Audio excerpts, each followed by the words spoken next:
j'espère que vous êtes tous très bien, que vous êtes en pleine forme. Aujourd'hui, je vais vous tourner une vidéo un petit peu blabla pour vous tenir au courant de ce qui va arriver et de ce qui s'est passé ici. Voilà. Donc voilà, j'espère que vous êtes tous très bien. Je vous reprends, on est donc le 2 juillet, ou le 3 juillet, non le 2 juillet, le vendredi 2 juillet. Les enfants sont en vacances depuis mardi. Et j'ai pas été très présente en ce moment parce que je vais un peu vous expliquer. Donc dans cette vidéo, on va parler Colosso qui s'excite.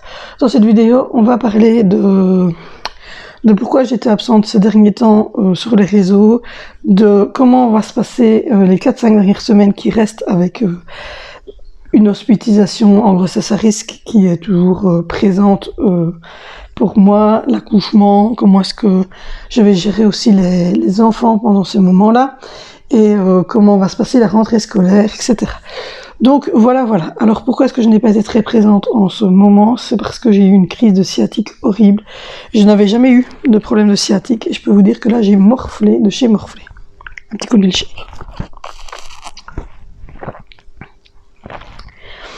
On est arrivé au stade où je ne dormais plus du tout, je pleurais tellement j'avais mal, je ne savais plus me déplacer. Que ça soit assis, couché, c'était un enfer, franchement un enfer. Et j'ai téléphoné d'abord à la pharmacie, qui m'ont dit que en tant que femme enceinte, je ne pouvais pas du tout prendre d'anti-inflammatoires et d'antidouleurs plus forts que du paracétamol. On a essayé le paracétamol, mais je peux vous dire que j'étais à bout, ça fonctionnait pas. Au fin de compte, au bout de 15 jours, je me suis décidée à appeler le médecin traitant qui m'a dit que malheureusement, effectivement, je pouvais rien faire de plus sauf mettre du chaud dessus et essayer de m'allonger le soir avec un coussin en dessous des genoux pour essayer de limiter le poids sur la sciatique. Du coup, j'ai dans la même foulée téléphoné à la maternité qui me suit parce que je me dis, je vais quand même leur demander parce que je suis pas top. Et un assistant qui m'a ressonné 3 heures après, super, franchement, super humain et tout, qui comprenait que c'était dur d'avoir ce genre de choses quand on était enceinte, puisque que ça soit à aucun moment de la grossesse, donc que ça soit au début, au milieu, même 3 jours avant d'accoucher, les anti-inflammatoires sont interdits pendant la grossesse, que ça soit par os, donc par la bouche ou par la crème, les anti-inflammatoires sont interdits pendant la grossesse, durant toute la grossesse, et ça n'a rien à voir avec la lactation, parce que je lui dis si c'est parce que ça passe dans le lait ou quoi, moi j'allaite pas, parce que je fais pas de montée de lait, mais il m'a dit non, ça m'a même, enfin si, voilà, ça passe dans le lait effectivement, mais ce n'est pas que ça non plus, puisqu'en fait, en global, ça réduit le flux sanguin, et de toute manière, qui dit ça peut engendrer des soucis. Comme vous le savez, quand j'ai une ce qui s'est passé, je ne voulais évidemment pas arriver à ce stade-là. Donc il m'a dit, lui en tant que gynéco, c'était de prendre 4 paracétamol 1 gramme par jour, de mettre des compresses chaudes ou des trucs qu'on chauffe dans le micro-ondes sur les fesses, donc de faire comme mon médecin traitant a dit, de m'allonger et de mettre le coussin d'allaitement en dessous de mes cuisses, tout ça pour ne pas avoir une pression trop forte, et de demander à monsieur de me masser les fesses. Donc c'est ce qu'on a fait pendant une semaine. J'ai pris 3 Dafalgan par jour. Je me suis commandé sur newpharma.be une ceinture qu'on met au micro-ondes, qu'on chauffe et que je mettais sous mes fesses. Ma ceinture de grossesse aussi m'a dit, si vous avez de ceinture de maintien pour la grossesse, je dis oui, j'en ai une. Mais je dis oui, mais enfin je la porte pas tout le temps. Ben si, portez-la, qui dit ça va maintenir l'utérus et donc le bébé en hauteur, et ça va aussi éviter ce poids-là. Parce que l'utérus, évidemment, vous vous doutez, grossit, que ça n'invente rien. Et donc voilà, j'ai fait tout ce qu'il m'a dit, et je dois dire que on voit la petite baignoire de bébé, elle chante à l'intérieur, et je dois dire qu'il est vrai que du coup je vais beaucoup mieux, et je me sens mieux. Cette nuit-ci j'ai bien dormi, Et il y a ma fleur qui commence à avoir soif, j'ai l'impression de rire. J'ai mieux dormi cette nuit-ci. Ça fait déjà 2-3 nuits que j'ai un peu moins mal, mais cette nuit-ci, ça y est, enfin, j'ai dormi 4 heures, 5 heures d'affilée, donc ça m'a fait un peu de bien. Les enfants sont en congé, donc du coup, je ne me lève plus à 6 heures du matin. J'ai la chance que là, ils sont encore tous en haut et il est 9 heures du matin. C'est des bons dormeurs, donc ça va. Ils m'ennuient pas trop. Donc voilà pour ce qui est du pourquoi je n'étais pas présente cette dernière. Alors comment est-ce que ça va se passer? Ici, à partir du 14 juillet, c'est le prochain rendez-vous que j'ai. Je serai donc à 32 semaines de grossesse à tout moment, à partir de ce moment-là. Je risque l'hospitalisation si mon col bouge, si y a un problème avec mon diabète, si il y a un problème avec comme il y a eu avec Angie ou quoi que ça, même si touchons du bois, il y a peu de chances qu'il y en ait, mais voilà, à tout moment je peux être arrêtée, je peux être alitée à la maison, je peux être alitée à l'hôpital, je peux devoir monter peut-être 4-5 fois sur un mois à l'hôpital pour vérifier les contractions, faire des monitos, enfin, donc on passe dans la fin de la grossesse, donc le moment le plus fatigant pour moi. Donc du coup, simplement, j'ai déjà pré-tourné des vidéos au mois de mai et au mois de juin. Je les ai montées, je les ai uploadées, j'ai mis les miniatures, j'ai tout fait, elles sont prêtes, elles sont pré-programmées. Donc vous aurez des vidéos pré-programmées qui viendront tous les samedis à partir du 17 juillet jusqu'au 15 août, je crois, enfin jusque quand... enfin, il y a à peu près 6 vidéos qui sont pré-programmées. Il y en a déjà 3, non, il y en a déjà 4 qui sont montées, qui sont prêtes, du 17 juillet au 7 août. Et donc voilà, donc c'est des vidéos évidemment à thème bébé. Donc il y a le sac de l'accouchement, il y a la valise maternité maman, la valise maternité bébé. Il y a un haul AliExpress qui a été fait et où dans majoritairement il y a beaucoup de petites choses pour bébé dedans. Il y aura les essentiels pour moi que vous devez avoir en tant que maman. Et une vidéo sur laquelle je reviens sur mes grossesses à risque et comment est-ce que ça se passe quand on est hospitalisé en grossesse à risque, etc.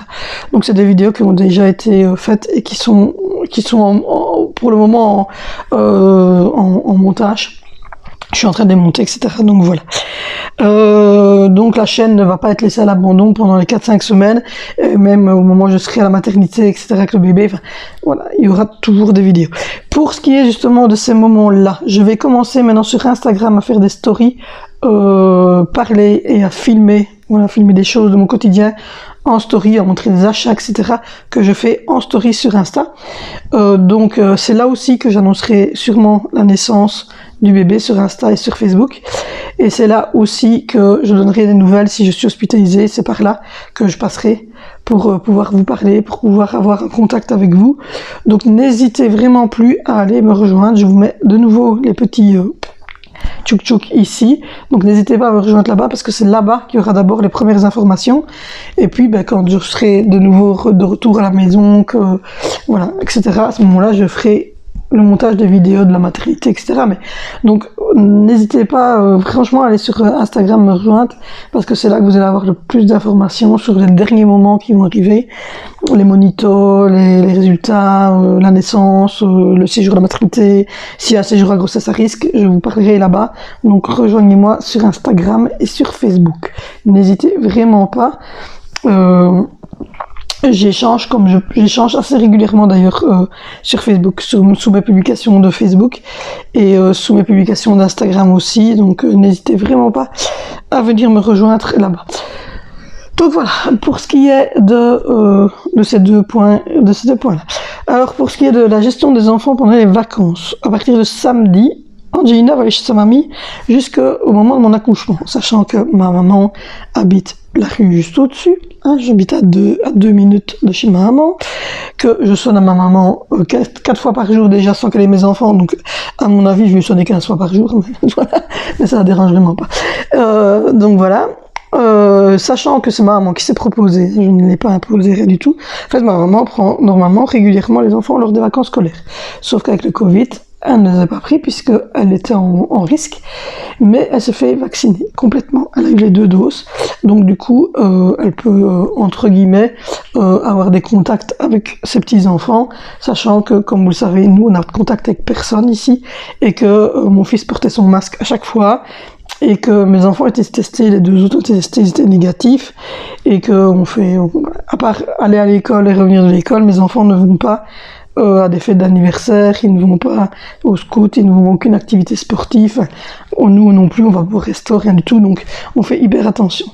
Donc du coup, Angelina va aller chez sa mamie jusqu'au moment où je reviendrai de la maternité, sachant que, comme je l'ai dit, si tant que je ne suis pas hospitalisée, tous les samedis je vais chez maman, je sonne 6-7 fois chez maman pour savoir si tout va bien, et si je suis hospitalisée, ben, elle viendra sûrement, enfin, pas ma maman, mais mon chéri viendra sûrement me voir 1 fois ou 2 avec les enfants pour que je vois les enfants aussi.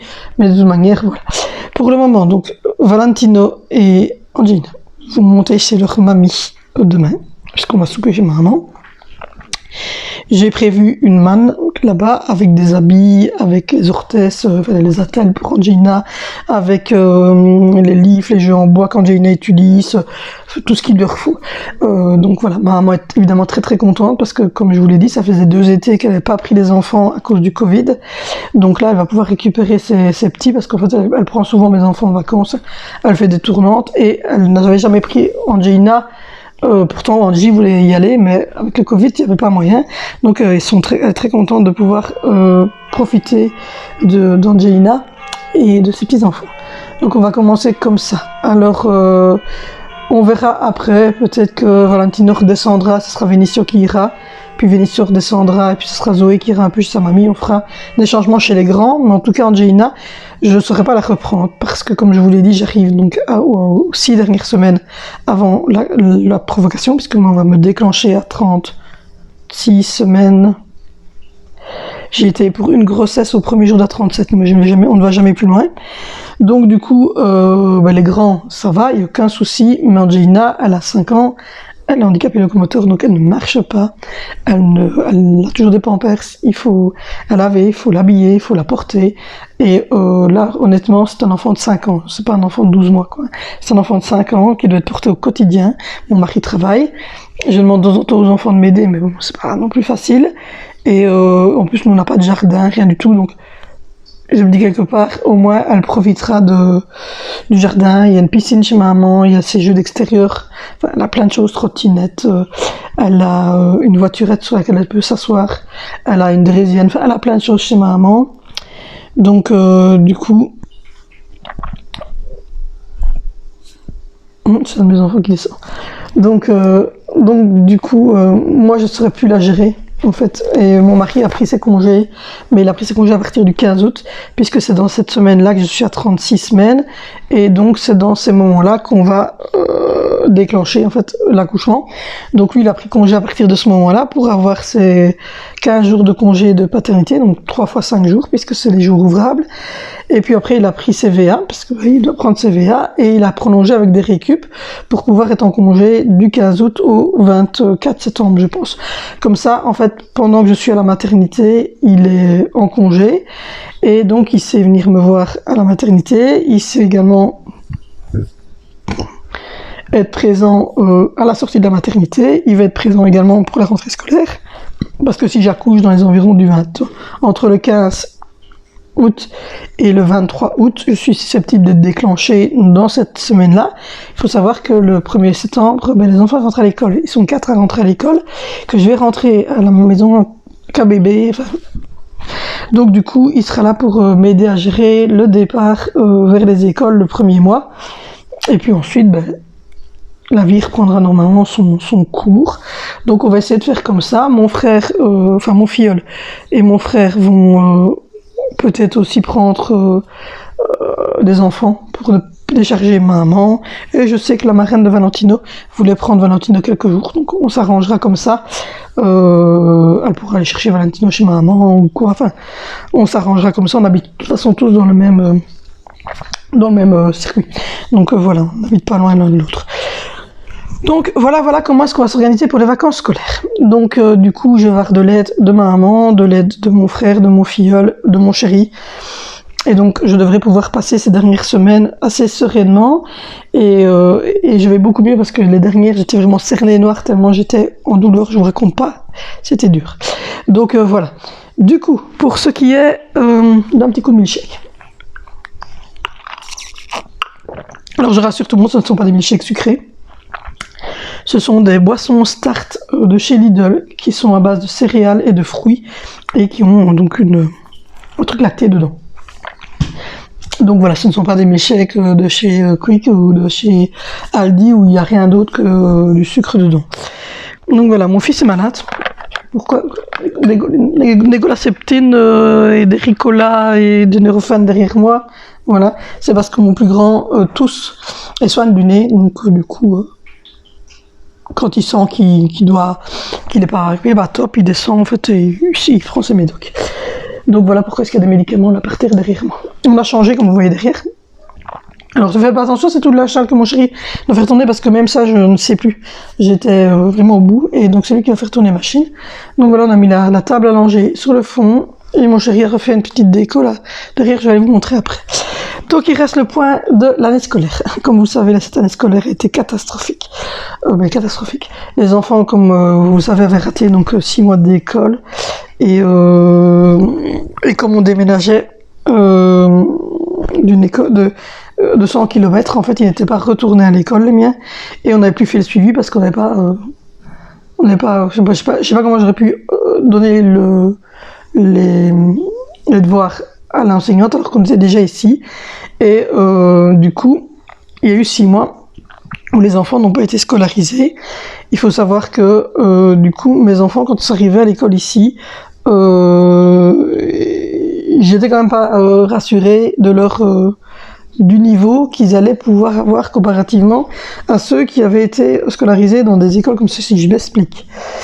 Ils étaient dans une école de 6 classes. Donc, ce qui veut dire qu'ils étaient sur un niveau. Ils avaient une institutrice de la première à la 6e primaire. Donc, ce qui veut dire qu'ils avaient les 6 niveaux pour monter à l'ERES, etc. Donc, ce qui veut dire qu'en fait, ils n'étaient pas au même niveau, au niveau du programme. Donc, c'est-à-dire que ma fille, quand elle est rentrée en 3e primaire, avait beaucoup de choses qui étaient au même niveau, mais il y avait des choses qui auraient dû être vues en 2e dans l'ancienne école et qui n'avaient pas été vues parce que l'institutrice s'était dit je verrai ça au courant de la fin de 2e et début de 3e.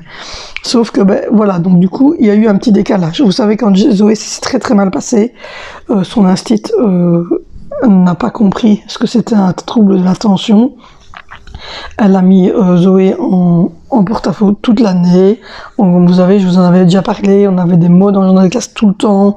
Et voilà, on était accusés de ne pas s'occuper de Zoé, de ne pas la suivre, etc. Alors qu'elle ne comprenait pas Zoé, qu'elle était tout le temps distraite, qu'elle disait des choses bizarres. Enfin, on aurait vraiment dit que ma fille était un alien qui atterrissait de je ne sais où. Nous, ça nous a un peu perturbé parce qu'en fait, on n'avait pas de problème avec l'autre école, donc on comprenait pas trop ce qu'elle voulait nous dire. On a donc été invités à aller faire un test chez une neuropsychiatre pour les enfants, qui au final a détecté un haut potentiel chez Zoé avec un trouble de l'attention sans hyperactivité. Donc du coup, on a été dirigé vers une logopède pour les problèmes de Zoé parce que, comme je l'ai dit, il pensait qu'elle était en retard au niveau de tout ce qui était spatial, mais en fait elle n'était pas en retard au niveau de ce qui était spatial, elle avait juste pas vu cette matière. C'était une matière qui aurait dû être vue, à mon avis, pendant les 6 derniers mois de Covid, et début de 3e, puisque comme je l'ai dit, elle prenait de la première à la 6e, l'institut, donc c'était voilà, voilà, elle avait 6 ans, elle, pour faire tous les niveaux, donc elle se mettait toujours au stade des enfants et elle essayait d'avancer comme ça. Ce qui n'est pas une mauvaise chose, ça peut être très très bien pour les enfants aussi. Donc du coup, au final, on avait pris une logopède, mais comme on nous avait dit qu'elle avait un TDA, il fallait prendre une psychomotricienne aussi pour son espace. pour faire des exercices au niveau yoga, etc. Ça lui faisait du bien. Et au niveau comportement. Donc on avait pris cette personne, qu'on a toujours, qui est une psychologue comportementale, chez qui elle va tous les 15 jours. Et ça se passe très très bien, donc on va continuer l'année prochaine. C'est quelqu'un qui a vraiment été au top avec Zoé et qui a permis à Zoé de passer cette année sans avoir trop de dégâts psychologiques, parce que ça devenait de l'harcèlement. Même encore maintenant, on se rend compte que ça n'était que de l'harcèlement tout le temps sur Zoé, et que même face à la direction, l'instit a joué un rôle en disant oui, je vais faire ce qu'on vous avait dit, etc. Alors que depuis le mois de janvier, on lui disait qu'il fallait mettre des choses en place pour Zoé, et elle ne mettait pas en fait, et elle continue à nous mettre qu'elle ne comprenait pas Zoé, nanana, alors que nous on avait rentré le rapport de la neuropsychiatre pour neuropédopsychiatre, dans laquelle elle expliquait vraiment tout.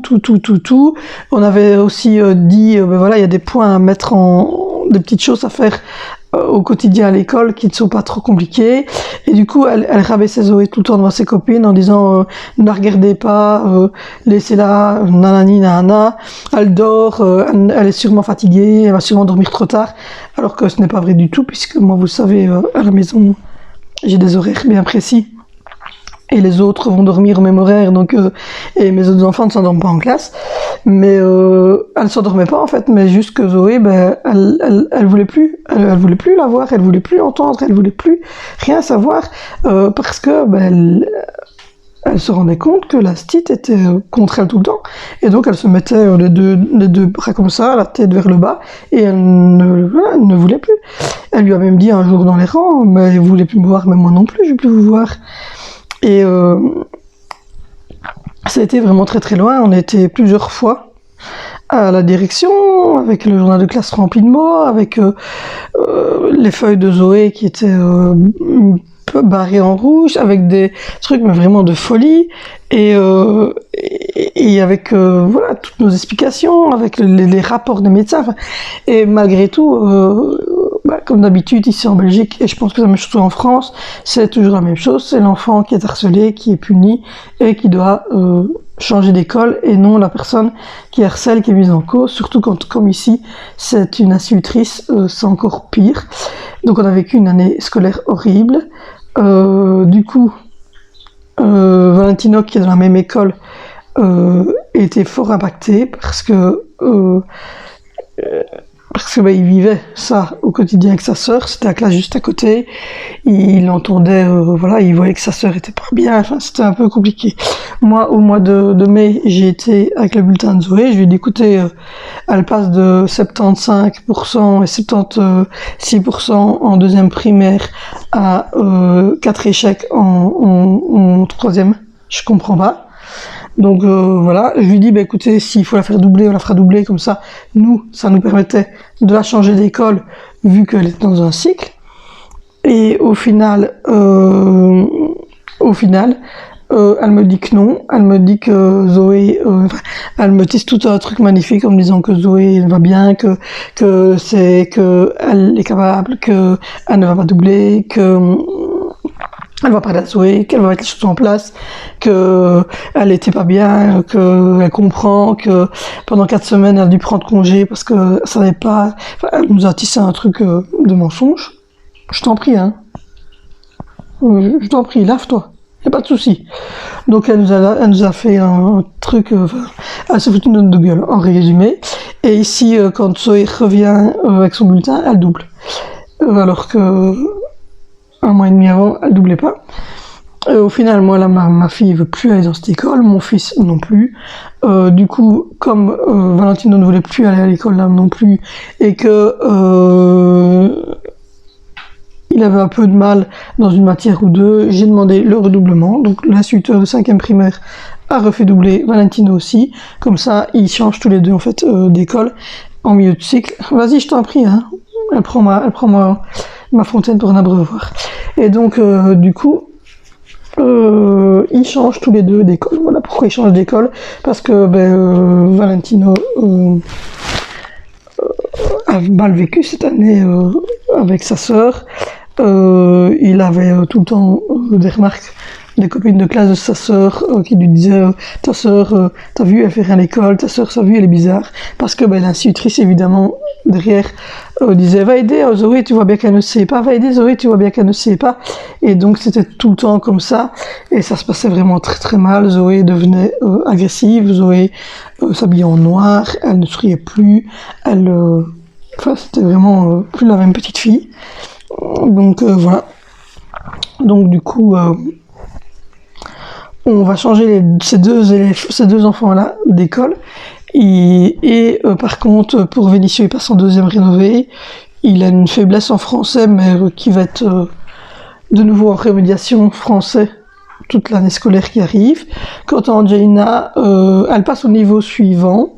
Moi, je voulais la faire passer en première primaire, mais pour la loi, légalement, elle doit avoir 6 ans. Et elle a seulement eu 5 ans ici. Donc elle est capable d'aller en première primaire, mais la loi dit que c'est 6. Et donc on va encore la laisser 1 an, en sachant que comme c'est une école spécialisée pour les enfants locomoteurs, donc pas les enfants qui ont des problèmes retard mentaux, etc., ou retard d'apprentissage, c'est pas du tout la même école, c'est des types différents. Ici, c'est les enfants qui ont des problèmes locomoteurs, des problèmes avec des bras, des problèmes avec des jambes, des problèmes pour se déplacer, des choses ainsi. Ils s'adaptent en fait à l'enfant, et donc ils ont déjà commencé avec Angie les premiers apprentissages de chiffres, des trucs comme ça. Donc ils vont continuer ça cette année. Donc voilà, Angelina et Vénitieux restent dans l'école où ils sont. Il n'y a que donc Zoé et Valentino qui vont recommencer tous les deux pour des raisons plutôt dire administratives, parce qu'à la base il n'y avait même pas de doublant cette année-ci. Normalement, avec le Covid, ils avaient dit qu'ils ne faisaient doubler personne, mais vu l'année scolaire, comment elle s'est déroulée, la directrice de l'école où ils sont pour l'instant avait dit qu'il n'y avait aucun problème. Elle nous suivait dans le changement d'école. Elle comprenait évidemment que ce n'était pas vivable, parce que l'année suivante, c'est des doubles cycles, et donc c'est la même institut. Donc je veux dire, Zoé aurait dû refaire une 4e avec cette institutrice-là, et ça, c'était pas possible. Donc voilà pour ce qui est des raisons pour lesquelles nous changeons les enfants d'école, et comment est-ce que ça va se passer l'année prochaine au niveau de l'école, parce qu'il faut savoir que l'école où ils vont est de l'autre côté de la ville. Donc en fait, ils ont juste la rue centrale à traverser, et ils sont tout de suite à l'école. On habite en ville, donc voilà. Donc ils iront toujours avec Vénitieux qui ira les mettre, mais juste la rue avant l'école.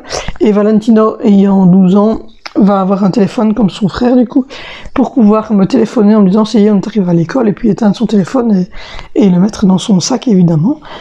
Donc voilà. Et voilà un petit peu pour les news et pour ce qui se passe, etc. Donc voilà, pour ce qui est de la chaîne, on avance tout doucement. Je commence à changer un petit peu au niveau des montages, au niveau des miniatures, etc. Vous allez voir, il va y avoir des petits changements qui vont se faire, parce que jusqu'à présent, c'était ma manager qui faisait les trucs ainsi, parce que je me sentais pas apte, mais bon, je vais pas garder une manager pendant 20 ans, hein, bien entendu. Elle va me suivre tant que j'ai besoin d'elle, mais je voulais essayer quand même de faire certaines choses moi-même. Donc les miniatures de certaines choses vont être faites par moi. Par contre, il va y avoir un nouveau générique qui va arriver, et ça, il est fait par elle. Donc voilà, il y a des choses qui sont faites par elle, des choses qui sont faites par moi. Donc voilà, il y a un mélange des deux. Mais voilà, et je vais lancer après l'accouchement une nouvelle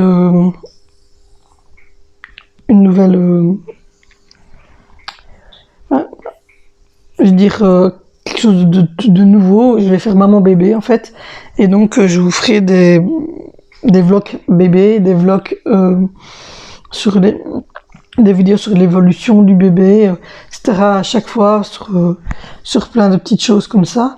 Et donc ce sera une playlist maman bébé dans laquelle je mettrai évidemment tout ce qui concerne les mamans et tout ce qui concerne les bébés jusqu'à la rentrée scolaire de 2 ans et demi. Donc voilà un peu pour les news, voilà un peu comment ça va se passer pendant ces vacances, comment ça va se passer pour l'accouchement. Donc n'oubliez pas, allez me rejoindre sur Facebook et sur Instagram parce que je vais faire des stories maintenant filmées, je vais montrer mes achats, etc. sur Instagram. Dès que je reçois les colis, etc., je vous les montre, je fais des choses aussi. Et d'ailleurs là, je vais aussi peut-être vous montrer les dernières choses que j'ai acquises chez Lidl. Je vois.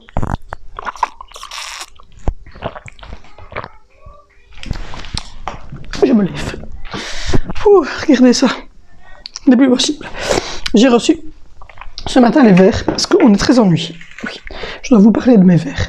En fait, j'ai des enfants qui vont aller chercher des verres la journée, qui vont les abandonner sur la table, qui vont les abandonner dans l'évier. Et quand il va être le moment du souper, on va dire où vos verres, ils vont nous dire non, c'est pas à moi, non, c'est pas à moi, non, c'est pas à moi, c'est pas à mien. Et vous êtes à 17h30 à devoir laver des verres. J'en saturais. Donc du coup, j'ai acheté des verres pour l'heure du repas. Ils sont trop beaux. C'est des longs drinks de chez Lidl. Voilà, j'ai pris de cartons parce que c'était par 4 et donc moi il m'en fallait 8. Donc voilà, j'ai pris 2 cartons comme ça de long drink en me disant au moins j'ai de quoi j'ai de quoi pour le souper. J'ai également changé, enfin c'est mon chéri qui a changé tout ce côté-ci. Voilà, il a changé tout ça. On a retiré écolo, on a mis la litière du chat là derrière, comme ça on ne la voit plus. La table à manger d'Angie et de son petit frère ici.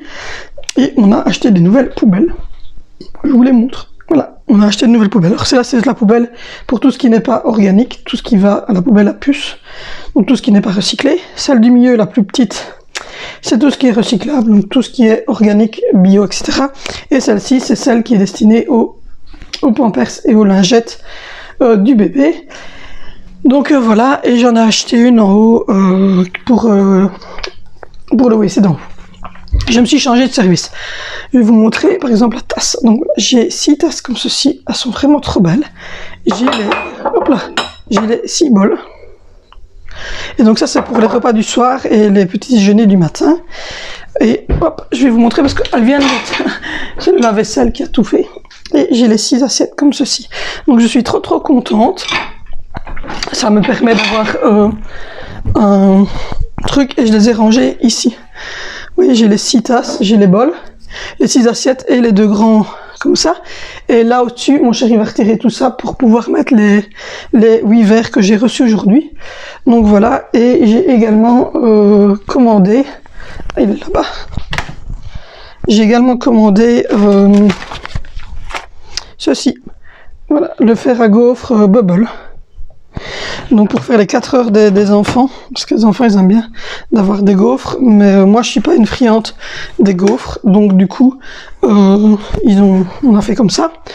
Et j'ai aussi réorganisé le frigo avec des porte-canettes, un truc spécial pour la salade, des petits paniers comme ça pour mettre les fruits, une grosse boîte comme ça dans laquelle je mets tout ce qui est beurre et fromage, la boîte à œufs, la petite boîte comme ça pour les gervais d'Angie.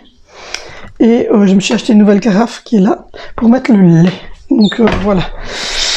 Du coup, un petit peu les nouveaux achats et puis voilà le nouveau décor ici que mon chéri a fait un dimanche alors que j'étais au bout de ma life. J'ai couché dans mon lit en train de pleurer parce que j'avais super mal à ma sciatique. Donc voilà pour ce qui est des petites nouveautés. Moi, je fais plus trop au niveau ménage, etc. C'est vrai que je passe juste un petit coup. Là, j'ai passé un petit coup d'aspirateur, vider le lave-vaisselle, le remplir. Mais les machines, tout ça, je sais plus, je dois me baisser, etc. Et donc, j'y arrive plus. Vivement que ces 5-6 semaines soient passées et que je récupère mon corps. Donc, c'est mon chéri en rentrant aujourd'hui qui va faire les machines. Et le vendredi, il rentre et il fait tourner les machines et il va également aller faire le haut. Comme ça au moins je suis tranquillou bilou. Parce que ça devient compliqué, bébé gros. Et comme je vous ai dit, ma sciatique c'était compliqué. J'ai eu des problèmes avec l'insuline qu'on a arrêté du coup, puisque j'ai arrêté l'insuline. Je retourne chez un diabétologue le 14 juste avant la gynéco. Et du coup, je fais plus que me tester au niveau de mes petits doigts. Et je suis toujours entre 100 et avant repas, donc entre 95 et 106 avant le repas, et entre 137 et 145, 147 après repas. Donc voilà, c'est un peu haut dans le sens où normalement c'est 120 après le repas, et c'est 90 avant repas, mais ça reste raisonnable pour un diabète gestationnel. Hein. Donc c'est pas, je suis pas diabétique à vie, hein, je suis diabétique gestationnel. Donc voilà, le chat il pue. Et alors rassurez-vous que l'osso va bien, il est dans la salle de jeu des enfants, parce qu'en plus là, il avait trop chaud, il n'a pas été bien pendant 3 jours, parce que c'est un toit de véranda, il fait hyper chaud, les mouches l'attaquaient, mais vraiment l'attaquaient, elles étaient tout le temps dessus. Et donc du coup, on a changé la cage de Colosso et on l'a remis au frais dans la salle, la première pièce. Et donc du coup, il est très très bien, il est content, il est au frais et il vit bien. Et sinon, je vous avais parlé de mon nouvel aspirateur, ça je vous en ai parlé, il est nickel, il est facile, il est maniable, il fonctionne hyper bien. Donc je suis assez contente de ça. Et voilà. Donc on a fait des petits achats comme ça pour remettre un peu tout en ordre ici. Il y a encore des choses à faire, hein. Je vais aussi regarder prochainement pour acheter des bacs et des trucs pour la buanderie, pour mettre les capsules, les pots, pour mettre la lessive liquide, pour ranger les locs, pour ranger les essuie-vaisselle et tout ça. Ça sera la prochaine étape, mais ça sera sûrement après l'accouchement, parce que là, là maintenant ça va plutôt être le berceau du bébé, préparer le parc du bébé, etc. Donc mais la prochaine pièce que je vais faire sera la buanderie. Donc voilà, c'est la prochaine étape. Donc du coup, je vous abandonne, je vous fais de gros bisous. Donc vous allez avoir des vidéos pré-tournées. Vous n'hésitez pas à venir sur Instagram et sur Facebook pour me suivre dans mes stories. Je vais faire des stories style comme je fais maintenant, mais version story. Et où je vous montrerai les derniers achats que j'ai fait pour bébé, où je vous parlerai si je suis hospitalisée, où je vous montrerai aussi plein de petites choses. Donc n'hésitez pas à me rejoindre, n'hésitez pas à vous abonner, activer la cloche de notification, allez voir les autres vidéos sur ma chaîne. Je vous fais de gros bisous, passez d'excellentes vacances. Et voilà, on se retrouve en pleine forme après l'accouchement. Bisous.